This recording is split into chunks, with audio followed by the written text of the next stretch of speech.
Magandang gabi sa mga nakapanood po ng ating live. Happy Day of Trumpet po sa ating lahat, mga kapatid. Sa ating mga kapatiran dyan sa ibang bansa, magandang araw po sa inyo, gabi man, umaga man, tanghali sa inyo. Happy Day of Trumpet sa ating lahat. At sa ating mga kapatid dyan sa Cebu, ating mga kaisunan dyan sa Cebu, yung mga elders, malipayong pagsaulog sa adlaw sa pagpatimog sa shofar. Sa mga elder sa Cebu, Brother Renson, Brother Idoy, Brother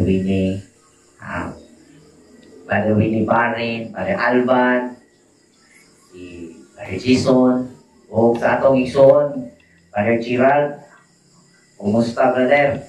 O sa atong mga kaisunan tanan diya, mga taga Cebu.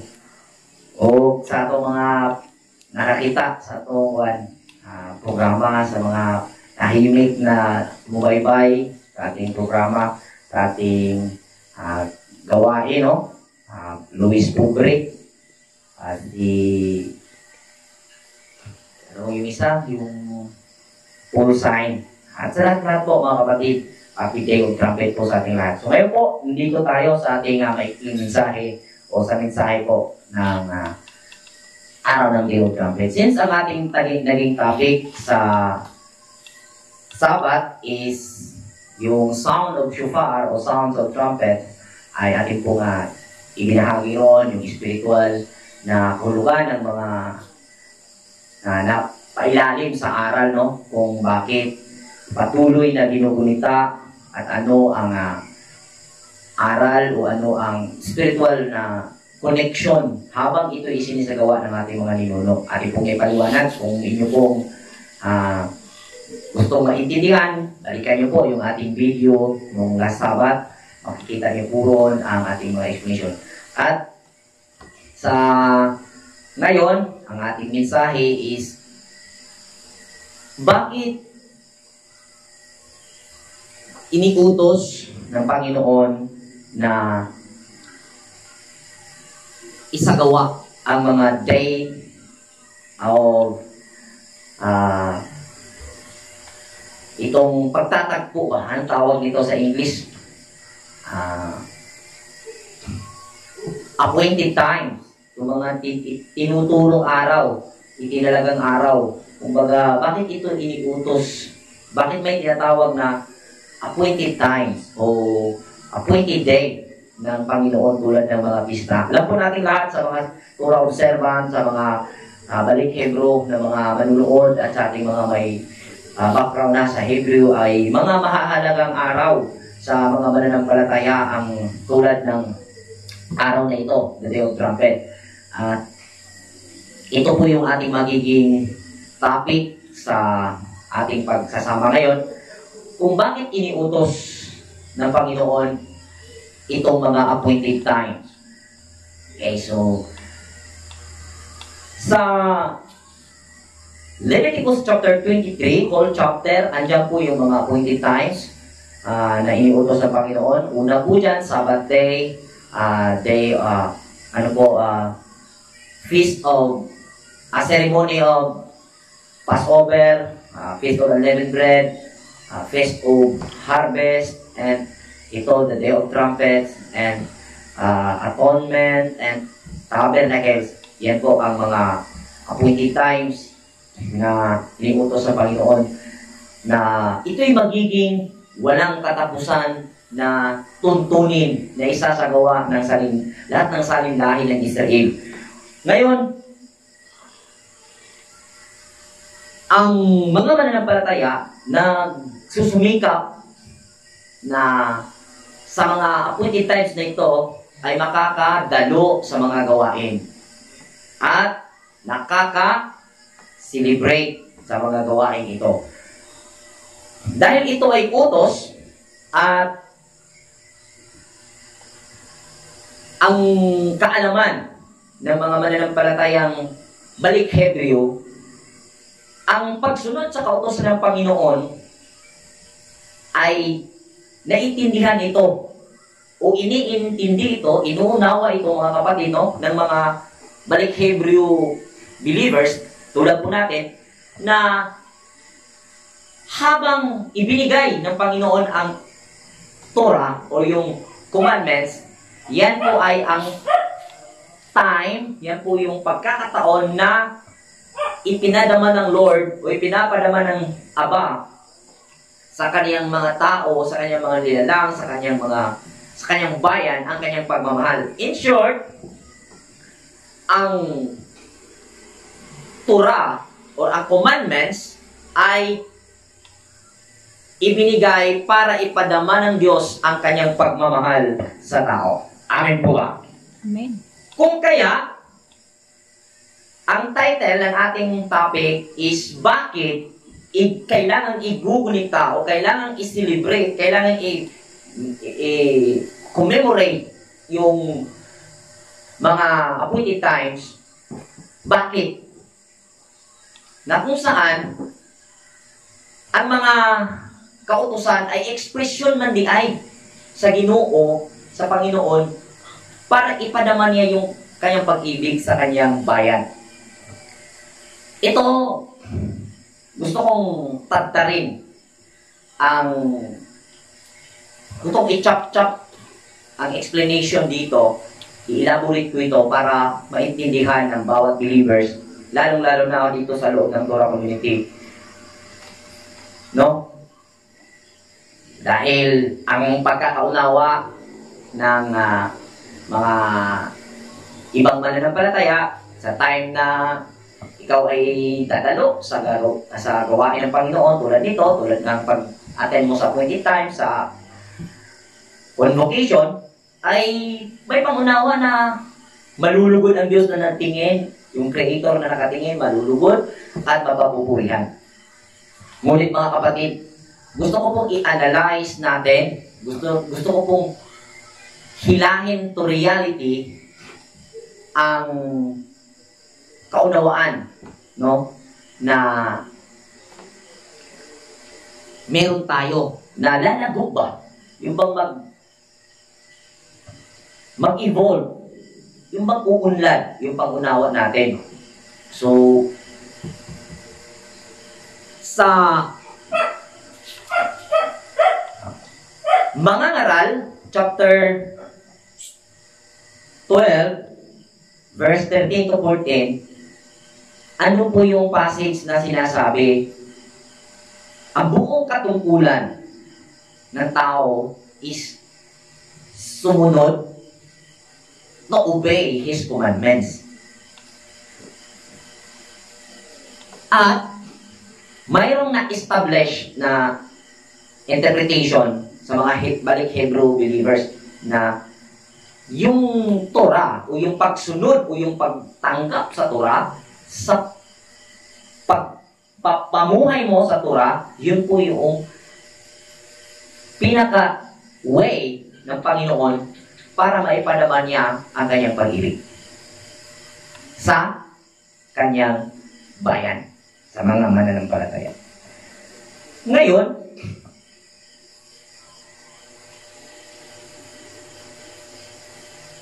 sa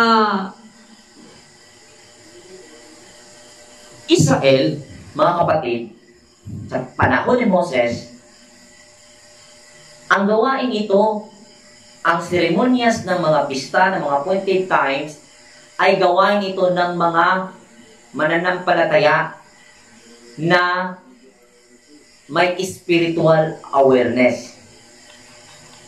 Di ba po? Kung kaya, mayroon tayong naintindihan sa katuruan ng Torah na kung kaya sinabi ni Moses, inilagay ko sa inyo, nasa Deuteronomy 30 po yan, inilagay ko sa inyo ngayon ang pagpapala at sumpa, ang buhay at kamatayan. Ibig sabihin, kung ating intindihin, ating i-analyze, hindi sa literal na mga nakasulat dyan ang kailangan mong gawin o kailangan gawin ng mga Israelita o ang ginawa ng Israelita sa panahon ni Moses. Kung ating isumatotal ang ating analysisyon, tinuruan ni Moses ang buong bayan kung paano nila gamitin ang kanilang capacity as a human being. Amen po ba? Amen. How to respond sa mga sitwasyon, paano i-manage ang emosyon, paano gamitin ang isip, at paano pahalagahan ang lakas. Yan po ang ating nakikita na bukod sa aral na natamasa ng mga Israelita sa pangunguna ni Moses. So, ang feast na simulang ginawa nila ay naiintindihan ko po mga kapatid at ibabahagi ko po sa ating lahat, no? Na dito sa mga gawain ito, dito sa araw ng feast, ng tatlong feast, kasi may tatlong feast, may tatlong pista ang Panginoon sa isang taon na ibinigay sa kanyang bayan. Una is Feast of Unleavened Bread. Pangalawa is Feast of Harvest. Feast of Harvest. Pangatlo is Feast of Tabernacle. So, may tatlong pista na paulit-ulit nangyayari sa bayan ng Israel. Kung ating mapapansin, no, mga kapatid, by quarter po ito naganap. Kung ating i-calculate, no, quarterly nangyayari ang mga gawain ito. At nangyayari po ito during, hindi nyo napapansin, full moon. Lahat ng pista na ito ay natataon sa malaki ang buwan. So, alam po natin, mayroon po connection dyan, ang paglaki ng buwan, mayroon po connection sa pagbulusok ng ating mga emosyon, no? So, ang point ko po na ginawa ng mga mananampalataya noon, kung ating baliktanaw, no, through our imagination, nga nandun na, tinuruan na sila ni Moses paano gamitin ang kanilang emosyon, paano i-handle ang emosyon, paano i-manage, na tinuruan na sila ni Moses paano gamitin ang isipan, paano pahahalagahan ang panahon at ang lakas. So expected na sa Deuteronomy 28, andun po yung lahat ng blessing at curse. So kung ating intindihin, kung mayroon po tayong emotion management, tamang emotion management, which is itinuro po ito ng Torah through Moshe, ay lalago po ang buhay ng isang tao. At kung samahan pa ng tamang paggamit ng isipan at pagpapalaga sa lakas at sa panahon, mabubuo po yung sinabi sa Proverbs chapter 10 verse 9 yata o 9 verse 10 na ang pagkatakot at paggalang sa Panginoon ang simula ng karunungan. Dahil kung sumadahin total mo yung buong aral ng Biblia is walang ibang message eh. Sundin mo ang kautusan. At kahit gaano ka kabihasa sa pagbasa ng Biblia para masunod ang kautusan, kung wala kang emotion management, wala kang pag-aaral paano gamitin ang iyong isipan at ang pagpapahalaga sa oras at panahon, hindi po ako naniniwala na masusunod mo ang utos ng Diyos, ng Creator. Dahil kung mayroon kang emotion management, mayroon kang tamang paggamit sa isipan, mayroon kang pagpapahalaga sa oras at lakas, magagawa mo ang sinabing The whole duty of man is to obey His commandments. Tandaan niyo po mga kapatid, dahil ang pagsunod sa kautusan ng Panginoon, ay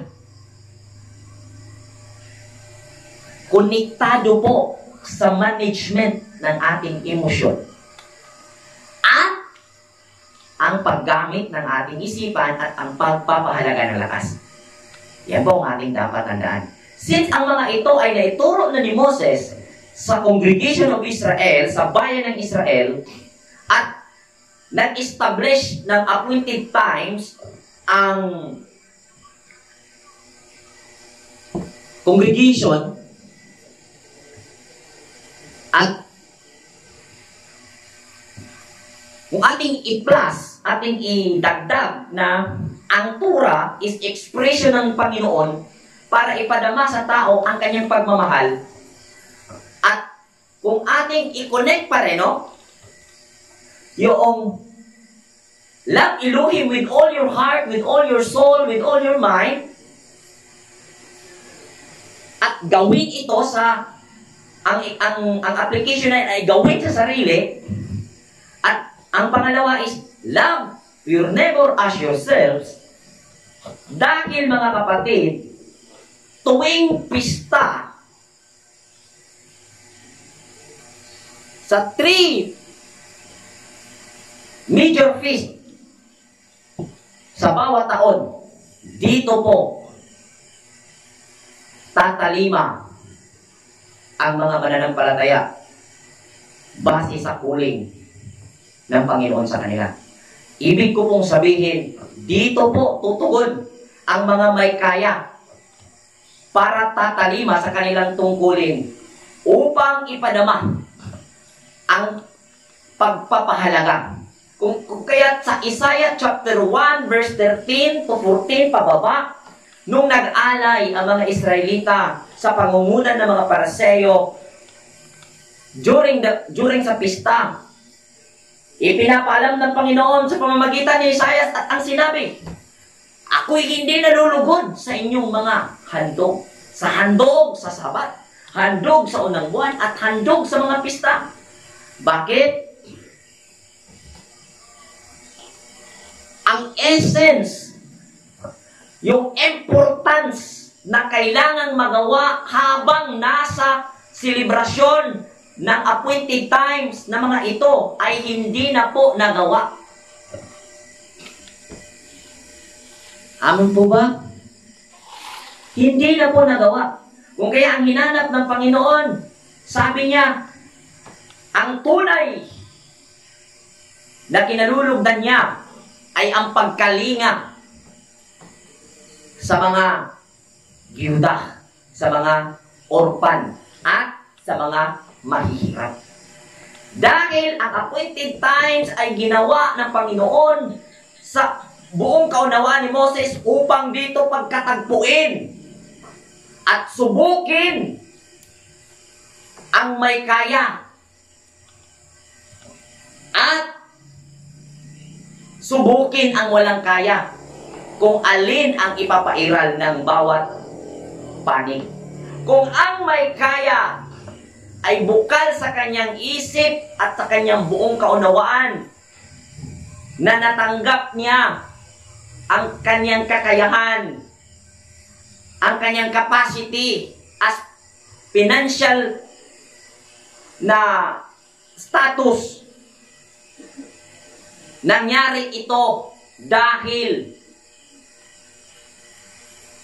sa pagpapala ng Diyos. At possible na nangyari iyon dahil sinunod niya ang love Elohim with all your heart, with all your soul, with all your mind. Kaya ang kasunod na mangyari, love your neighbor as yourself. At sa puntong iyon,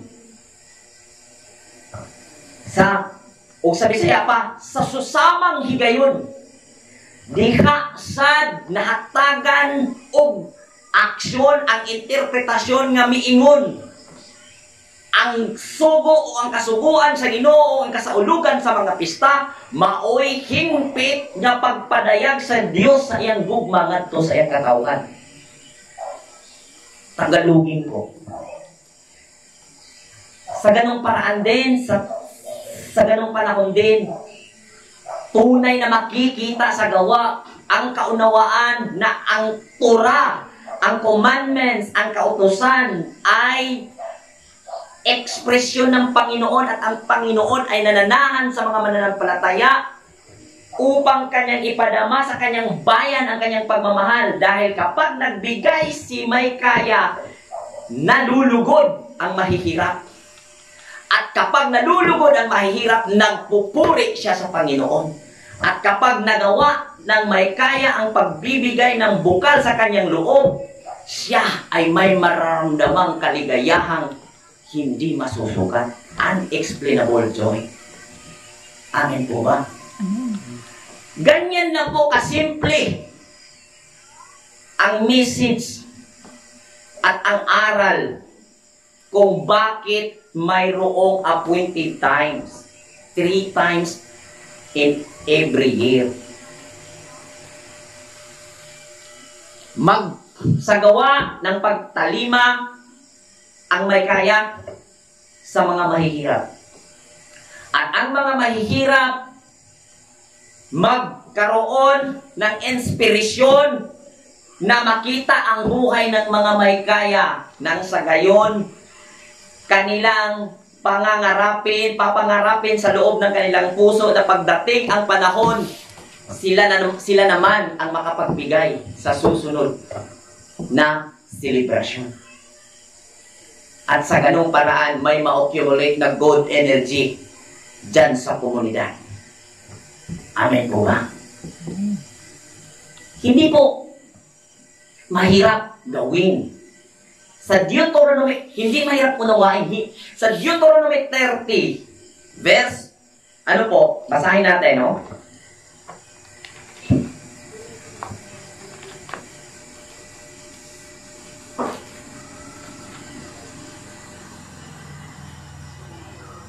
Sa Deuteronomy chapter 30, verse 11, hanggang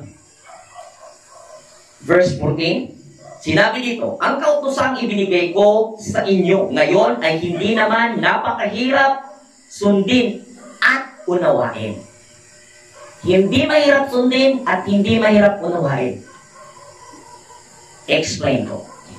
Kung ikaw ay walang kaya sa araw ng appointed times, dumalo ka. Bakit? May selebrasyon na nangyari. Pagtatagpo po ito ng mga anak ng Panginoon. Hindi dahil mahirap ka, hindi ka anak ng Panginoon. Sinusubok ang iyong capacity. How to handle your capacity. How to handle sa imong emosyon, sa imong action, at sa imong isipan. Amen po ba? Kailangan kilalanin mo kung saan ka naroon sa panahon at ma-recognize mo kung ano ang iyong sitwasyon, saan ka lulugar. Si Micaiah rin, kung nagpapahalaga ka sa araw ng pista, nagpapahalaga, kung gusto ninyo, kung gusto natin na bigyang value bigyan ng value, high value, itong appointed times na isinulat ng mga propeta, gawin natin ang espiritual na kahulugan. Mga kapatid, lumugar ka sa lugar kung saan ka naroon at ikaw ang nakakalam kung saan ka nakatayo ngayon. Amen po ba?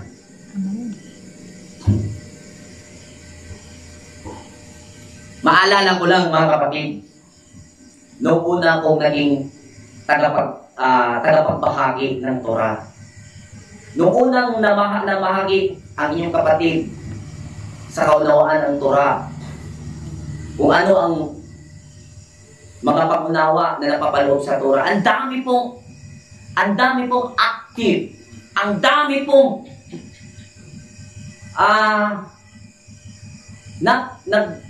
nagbigay pansin, nagbigay talima, nagbigay importansya sa gawain ng Panginoon. Sa appointed times, maraming nag-chat, nagtanong, ano ang gawin, ano ang kailangan gawin pagdating ng Day of Trumpets.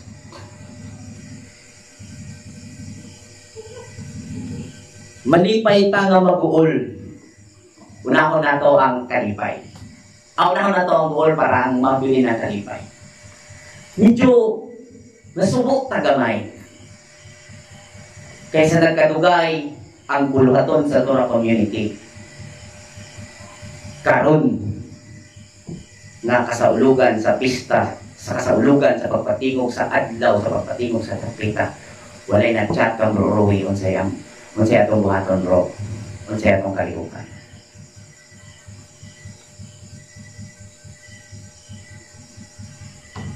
Pero ang makalipay kay ni agihapon ang buluhaton, ni agihapon nagpadayon. Ana ang makalipay. Sinaot ko nga ang kabugnaw nga miabot dili mahimong pamugnaw. Kay lahi ang kabugnaw o ang pagpapugnaw. Kung tatagalogin ko ito, iba ang iba ang nalamig na nasa panlalamig at iba ang nagpapalamig. Amen po ba? Amen. Identify yourself karon. Nagpapalamig ka o nang lamig ka? In quiet, siyasatin mo ang aspeto na iyong buhay. Siyasatin mo ang quality ng inyong pananampalataya. Kung ito ba'y malabo na, kung malabo na dahil marami ng alikabok, punasan mo.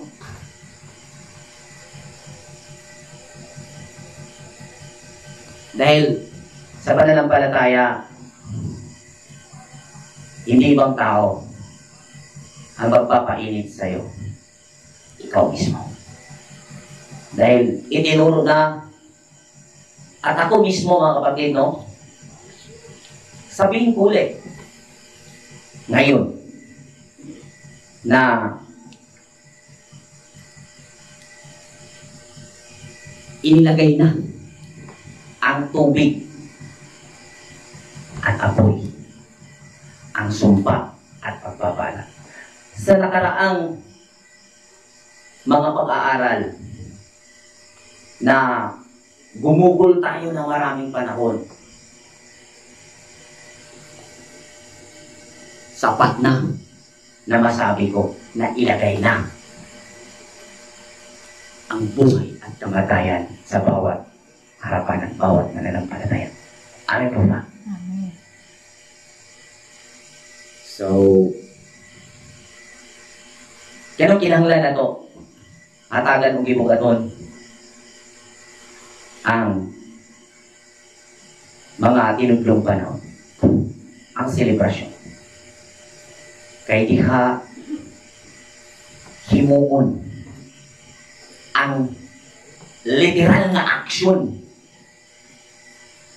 na ipabati sa Ginoo sa iyang katawhan ang iyang paghigugma pinaagi sa pagtuman sa iyang kasulunan. Sa paagi nga ang naay kaya makahatag sa way kaya, o ang way kaya ma-inspire sa naay kaya. Amin ba? Amen.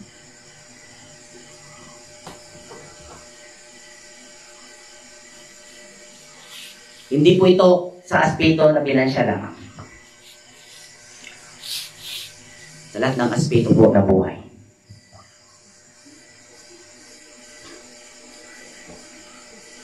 Alam niyo mga kapatid,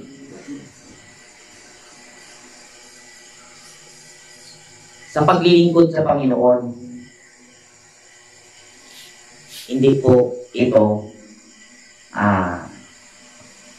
gawin sa simbahan o sa grupo. Gawin mo sa sarili mo. Sa unawa na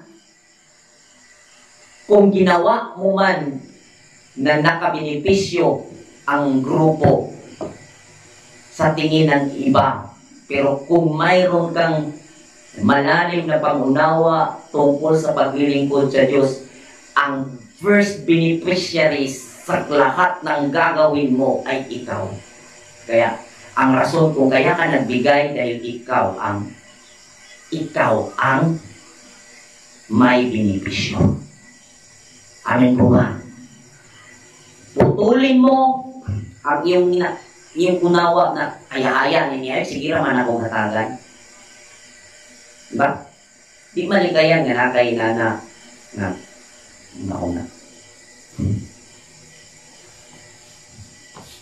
di may iwasan. Pero i-train natin. Kaya, management ang kailangan. Maraming magaling sa management, pero may tamang paglalagakan ang pagmamanage na sinasabi dito. Emotion management, pagmamanage sa isipan, at sa oras at sa lakas. Yan po ang ating dapat pagtuunan ng pansin. At kapag lumalago na tayo, dahil nagbubunga ang bawat pagtatanim o gawa, nakakabinipisyo una tayo. At magawa na ng isang mananampalataya ang love your neighbor as yourself. At ginawa mo ito, ang alam mo, ang cycle is ikaw ang may benepisyo. Alam mo yun? At masasabi ko na ilagay na sa ating harapan ang pangunawang ito. At mayroon po tayong sapat na sentido komon kung ano ang ating gawin. At ito ang isa sa mga tunog ng trompeta. Kung kaya, ang instruction sa tunog ng trompeta, naiiba eh. Banal na pagtitipon. Ang sabi dyan, Deuteronomy chapter 23, verse 23,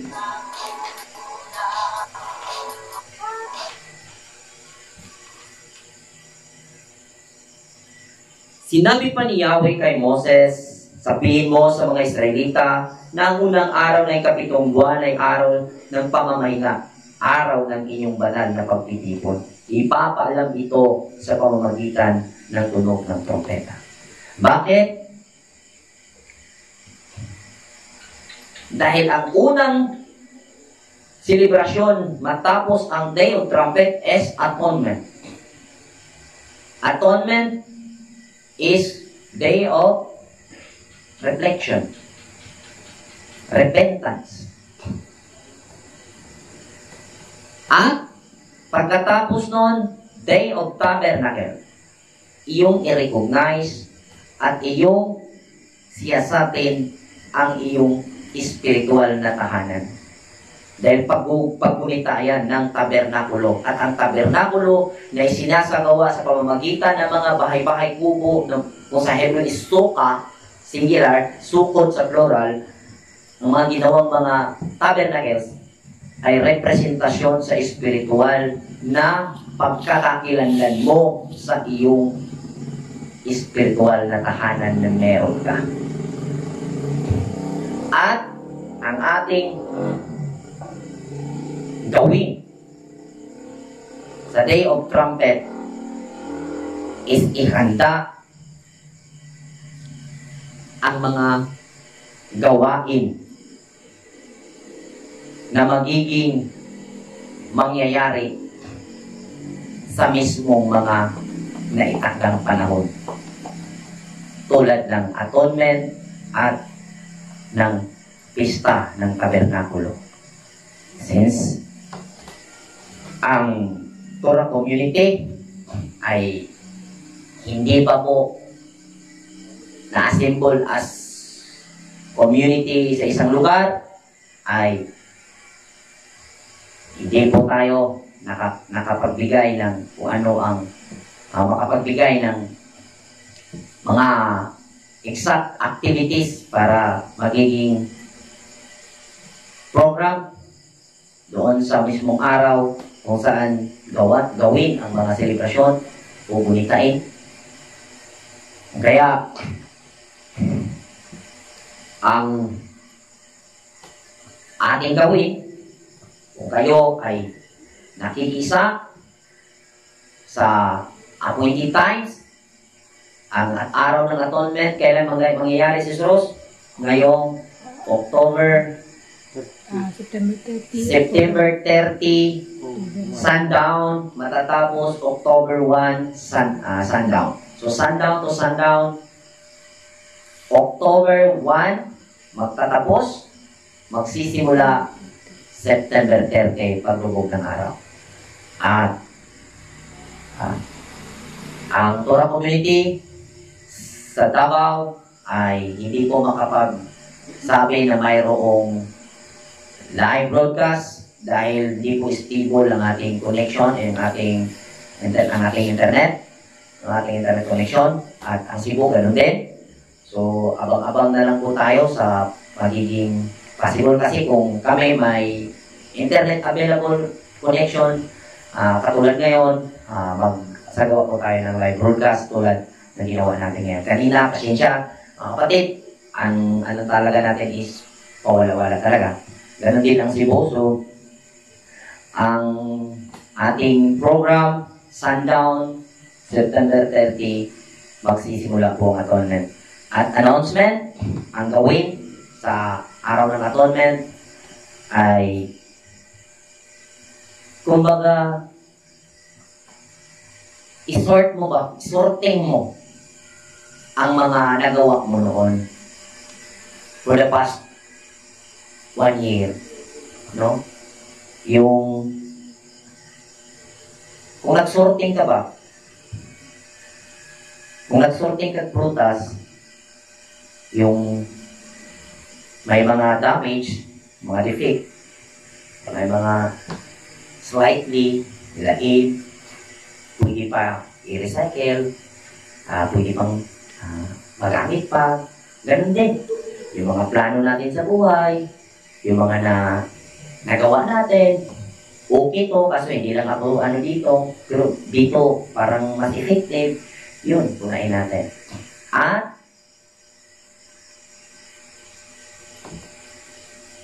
magkaroon ng panata sa Panginoon na ang mali ay tama at ang tama ay palaguin.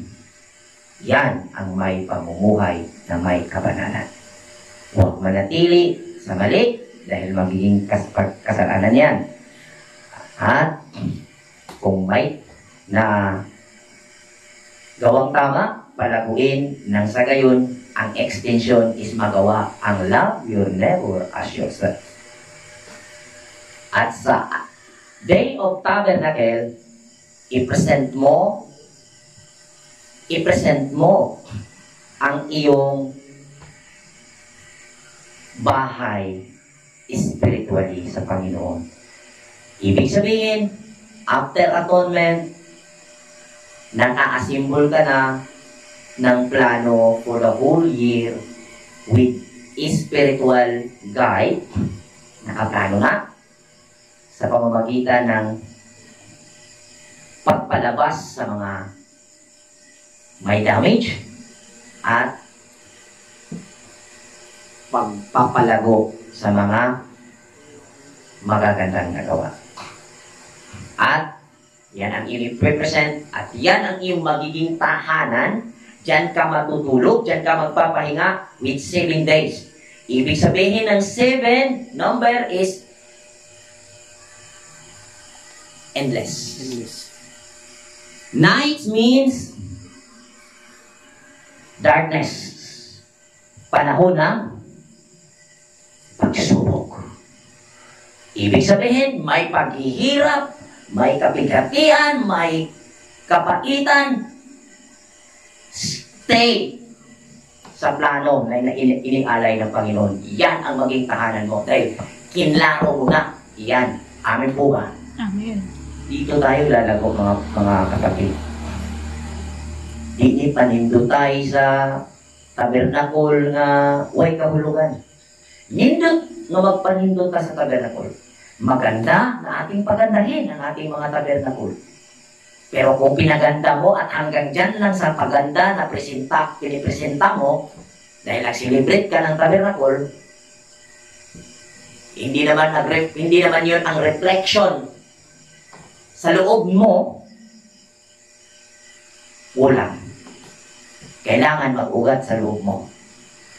At kung hindi mo magawa yung magandang presentasyon ng tabernacle celebration ceremony na nagiging ginawa mo, sige lang. Pero huwag namang murag ito ka ng mantinil. Mailhan kayo ng mantinil. Kanang murag sitaw ka na sa Tagalog. Sitaw sa mantinil sa Tagalog ka ng Pansamantala. mo pang pansamantala lang parang gano'n. Temporary. Bang ug sa Tagabol ba pajag pero bingkol. Hindi pa. Unya bisan tuod kana ray na afford nimo sa imong tabernacle since gihimo na nimo sa lig-on kaayong determinasyon sa imong kasing-kasing, ang aura ana mutuo mga igsoon. Dili lang ang makita sa tao nga magtotoo, nga makakita sa imong gibuhat.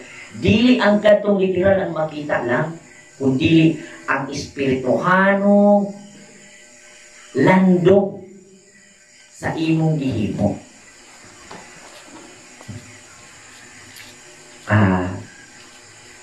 Kanang ako lang pong isgutan, Brother Keps ba? Kani adto ba, no? At daw na gani paingon sa tabernacle, inaron nga mga bulan, pwede na daghanang mag-chat kang Bro Roy. Kanang kung sa may akong buhaton, bro, diri, nga naman ko diri. Lipay kay ko, may son. Nga nakita dyan ako nga attentive kaayo, kanang igir yung kaayo nga mubuhat sa sugo sa Ginoo ba? Karon unsang hitagua gitun-an og maayo ni Bro Roy uban sa dako kayong tabang sa guide sa balang espiritu sa Ginoo, gihatag ang espiritual nga kahulugan sa mga selebrasyon, Brother Kips. Haskang bangasa wala na'y nagpakabana ngano ka. Di mahimo mga igsuon na nakuha ninyo ang espiritual nga kahulugan na wala ang seremonyas nga ilhanan. Kaya mong ingon dayon, ay, dili na kinahanglan na. Kaya importante nga ang espiritual nga kahulugan mo ay atong gihimo. Dili na mo essence sa paghatag na ako sa espiritual kahulugan sa mga kasahulugan. Hindi ito pagpapawalang bisa. Nung pinag-aralan natin ito at naibigay natin ang espiritual na kahulugan sa mga seremonyas, hindi po ibig sabihin na pinapawalang bisa po natin ang pisikal na gawain na noong unang panahon pa ginugumita ng mga mananampalatayang Israelita maging sa kasaysayan ng mga apostoles. Amen ba? Huwag sana. Di ta magpariha sa mga kanang nakadawat ko ni Ginoong Hesus ba? Niya gipatiran ang balahod. Muro tay kalainan anak. Kung inana nga itong aplikasyon. Pasensyahay kita. mga igsoon. Musulti yun ko sa akong na-sense sa inyo, mga igsoon. Dili buta ang akong pagbati sa kabugnawon sa inyong pagtagad sa mga balaan na kasabulugan sa Ginoo. Pasensyahan na. Mauwi na akong nasabtan. Wala yung taon ko magtudlo nga ang kasaulugan nagipatigayon sa diyang akong gihatagan ng espiritual na kahulugan na wala na hinoon kilig-bilig kay tuan na mo sa espiritual na kahulugan pastilan na pagkabinuang ni Ana. Abot na gani, darating na gani yung, at darating na yung ano, papalapit na yung ganito, yung 7 month chat, Bro Roy, anong gawin natin? Anong ihanda natin? Crown. Ano ka ka? Basi na master na mo. Ug kahibaw na gid mo sa angay niyong baton. May unta. Pero dili mo gud buta ang akong emosyon mga igsoon. Na-sense yun ako nga niluag ang inyong gugma sa mga aktibidad. Nagkikan pa sa atong katigulangan. Ikan sa Sabat, New Moon, sa tanang pista, o sa tanang tinudlong panahon. O kasamtang sa iyo pa, isip, Pangulong, magtatambak din sa atong grupo sa espiritual na pagsabot sa Biblia. Badlungon ta mo, sayop mo, isuot. Sayop yun mo. Nasayop mo. Kinaot ko ng iyong unang gugma sa diyang nakakaplag mo sa Torah, inyong bago, inyong ibalik. Inyo bang sa tawag ka na? I-refresh mo. Sa mga Tagalog, kay dini para sa Bisaya. Tagalog ko na ito kahit para lista ng tao. Nagkamali po tayo. Kung ganun ang ating pangunawa na nalaman natin ang espiritual na kahulugan ng mga appointed times ay nawalang bisa na ang mga aktibidad na nagpapaalala sa espiritual na gawain na patuloy nating gawin sa buhay habang nasa katawang lupa tayo. Sinabi pa ni Jesus Christ ni Yeshua, Matthew chapter 17, chapter 5, verse 17 to 18. Mga wala man ang langit o ang yuta, apan ang bisan ang pinakagamay bahin, mga wala man ang langit at ang lupa. Ngunit, ay ang pinakamaliit na kudlit na parte ng kasulatan ay hindi mawawala ng bisa. Ibig sabihin, mga kapatid, kung ibinigay sa panahon ni Jesus ang mga meaning ng hindi naunawaan na ginawa ng mga parasiyo ng kanilang pagtuturo, hindi niya pinawalang bisa yung aktibidad, kundi itinama niya ang kahulugan ng gawain iyon. Ganon din tayo ngayon.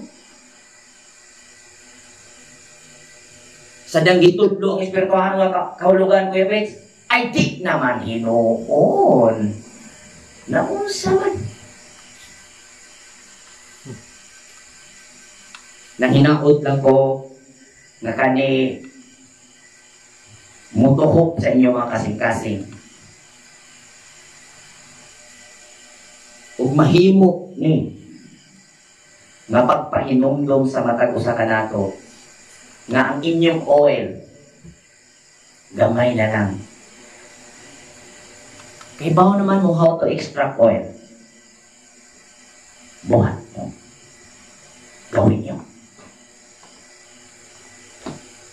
Amen po ba? Amen. So, kinahanglan. Anong kinahanglan tumanon? Ang appointed times.